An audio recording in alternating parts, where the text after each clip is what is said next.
I never imagined my life would change so drastically after my mother remarried. She met Peter, a kind, charming man who promised to take care of us after my father passed away. He had a son, David, who was just 2 years older than me. David was handsome, confident, and friendly, the type of person everyone liked. At first, I was excited to have a big brother. I thought we'd be like those families you see in movies, happy and full of love. But life isn't always like the movies. Living under the same roof brought us closer. David was always around, helping me with my school assignments and talking to me about things I couldn't share with my mother. He knew how to make me laugh when I was down. Slowly, I began to trust him completely. There were moments when his touches lingered a bit longer than they should have. A hand on my shoulder that stayed too long, or a playful hug that felt strange. I shrugged it off, thinking I was just being paranoid.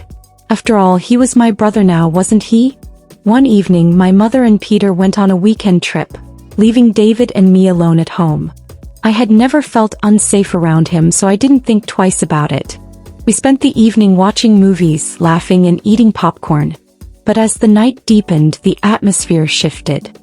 He sat closer to me on the couch, his arm draped casually over my shoulder. "You're really beautiful, you know that?" he said softly, his voice different, deeper, more intense. I laughed nervously, brushing off the compliment. "Thanks, David. That's sweet of you." Before I knew it, his lips were on mine. I froze, unsure of what was happening.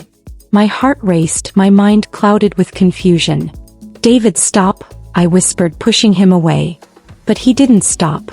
The days that followed were a blur of fear, shame, and guilt. I couldn't tell my mother. How could I? She was happy with Peter, and I didn't want to ruin that. I convinced myself it was my fault. Maybe I had led him on somehow. David acted as if nothing had happened. He was charming and friendly, just like always. But every time I looked at him, I felt sick. A few weeks later, I started feeling strange, nauseous in the mornings, exhausted all the time. I missed my period.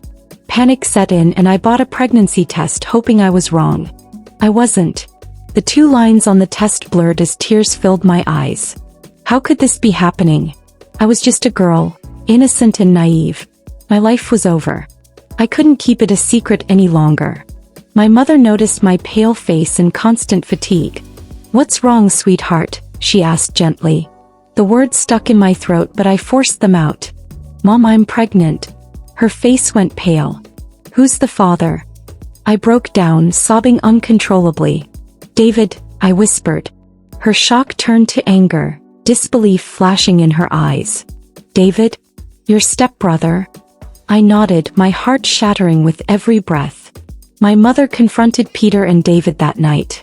The house was filled with shouting, accusations, and tears. Peter was devastated, unable to believe his son could do such a thing. David denied it at first, but the guilt was written all over his face.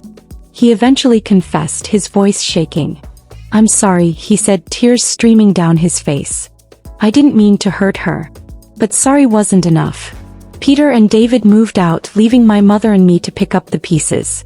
The road to healing was long and painful, but we took it one step at a time. Despite everything, I decided to keep the baby. It wasn't easy, but I found strength in my mother's unwavering support. She stood by me, reminding me every day that I was not alone. Months later, I gave birth to a beautiful baby girl. Holding her in my arms, I realized that she was not a symbol of pain but of hope and new beginnings. David was a part of my past, but he didn't define my future. I was stronger now, wiser, and more determined to build a life filled with love and happiness for my daughter and myself. Life didn't magically become perfect, but it got better. I went back to school, pursued my dreams, and found joy in the little moments.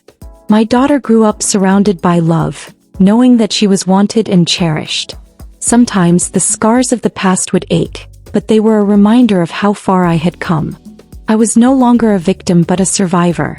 And that was enough.